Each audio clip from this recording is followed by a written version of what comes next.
I wasn't supposed to be in the archive room that night, not after hours, not alone, not with that map already unrolled on the table when the building was supposed to be empty. The label said 1934. Mammoth Cave. 4 lower levels were drawn, carefully measured, then violently scratched out by hand.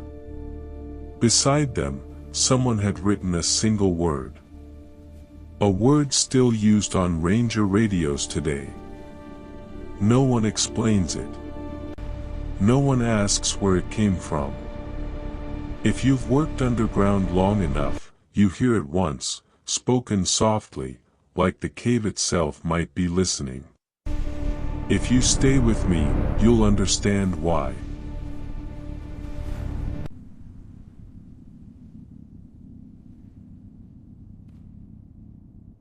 The service elevator stopped lower than it was supposed to. It always does. I didn't question it. I stepped out and waited for the doors to close behind me. They hesitated. Then shut. The tunnel ahead wasn't part of any tour route. No handrails. No signage. Just stone and shadow. I switched on my lantern instead of the headlamp.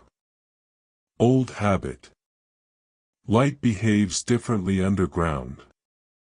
The map stayed folded in my jacket. I could feel its weight. Not heavy. Present. Every step forward felt like entering a room where a conversation had just stopped. The air was still. No drip. No echo. My boots sounded wrong. Not louder. Not softer. Delayed. I stopped. The sound continued. One extra step. Then nothing. I waited. 10 seconds passed. Then 20. Nothing moved. Nothing responded. I checked the wall markings. They were old. Older than the modern system. Chisel marks instead of paint. They didn't line up with any known grid. The tunnel sloped downward at an angle that made my stomach tighten. I unfolded the map. The paper resisted. The same way it had in the archive. The section I was standing in wasn't labeled. But the shape matched. A narrow bend. A long straight. Then a break. A blank space. The map showed 4 lower levels branching off here. All of them circled in red now. Not crossed out. Circled. My radio clicked once. I didn't answer. I waited. The channel stayed open. I could hear breathing. Not static. Breathing. Slow. Measured. Like someone trying not to be noticed. I took 1 step forward. The lantern flickered. The tunnel ahead looked longer than it had a moment ago. The walls felt farther apart. Then closer. I stopped again. I didn't turn around. I could feel a tension behind me. Not a presence. Focus. Like standing in front of an open doorway you can't see. The radio whispered the word. Soft. Careful. Not a warning. An instruction. I didn't respond. The breathing stopped. The channel went dead. I waited another full minute. When I moved again, the tunnel was normal. Stone. Shadow. Silence. I marked the location in my log. Generic. Unremarkable. Then I left. Behind me, something scratched lightly against stone. Once. Then stopped. I didn't record that part. They assigned me another check 3 nights later. Same sector. Different reason. A sensor fault. That's what the report said. Sensors fail all the time. I brought the map again. The tunnel felt narrower this time. Not collapsed. Compressed. Like the cave was holding its breath. I reached the junction. 3 paths. All descending. Only 2 were on modern charts. The third was darker. Not unlit. Darker. I didn't need the map to know where it led. The radio turned on by itself. No call sign. No introduction. Just the word. Spoken clearly. I stood still. I waited. 10 seconds. Then 20. I answered with my location only. The radio went quiet. The third tunnel opened wider as I approached. Not physically. Visually. Like the darkness was pulling back. The walls were smooth. Too smooth. No tool marks. No erosion patterns. My lantern reflected strangely. Light bent. Edges blurred. The map grew warm in my pocket. I took it out. The blank square at the bottom wasn't blank anymore.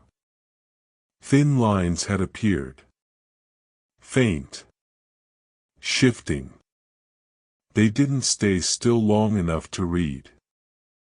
I folded it shut. The tunnel sloped sharply. I felt it in my knees. In my balance. In my sense of direction. I stopped counting steps. Time didn't feel useful here. The radio clicked again. This time multiple voices spoke. Not together. One after another. Repeating the word. Each voice different. Male. Female. Young. Old. Some familiar. Some not. I didn't answer. I waited. The voices stopped. The silence that followed was heavy. Pressing. Like standing underwater. The lantern dimmed. Not off. Dimmed. I stood completely still. I focused on breathing. Slow. Controlled. I felt movement in the dark. Not approach. Adjustment. Like something repositioning itself to see me better. The map slipped from my hand. It drifted downward. Slow. Graceful. It didn't touch the ground. It kept going. The tunnel stretched. The walls pulled apart. I shut my eyes. When I opened them, the map was back in my hand. Folded. Cold. The tunnel was flat again. Normal. I turned around. The junction was gone. Just stone. Solid. Unbroken. I walked until my legs burned. Until my lungs hurt. When I reached the elevator, the radio spoke one last time. The word. Satisfied. The map was waiting on my desk when I came in the next morning. Unrolled. Perfectly flat. The red circles were darker now. Thicker. The lower levels were fully drawn. Detailed. Complete. I hadn't seen them before. I knew I wasn't supposed to. The radio on my desk turned on. No static. Clear audio. Dispatch asked if I was underground. I said no. She paused. Then asked if I had visual confirmation. I said no again. She told me not to go looking. Her voice shook. I asked her who authorized the lower mapping. Silence. The line stayed open. I could hear other radios in the background. All tuned to the same channel. Waiting. The map began to change. Slowly. Lines shifting. Corridors lengthening. Dead ends disappearing. The blank square at the bottom filled in completely. Then expanded. I rolled the map shut. Hard. The radio crackled. The word echoed through the office. From the walls. From the floor. From the ceiling. I unplugged the radio. The sound continued. Soft. Persistent. Patient. I understood then. The word isn't a code. It's an acknowledgement. A way of letting the cave know you see what it's offering. I left the office. By the time I returned, the map was gone. So were the logs. So were the sensor reports. The word is still reserved on the channel list. Still active. Still never explained. If you hear it underground, don't answer. Don't repeat it. And don't follow what it shows you. For more stories rangers aren't supposed to tell, subscribe to Park Ranger Confidential.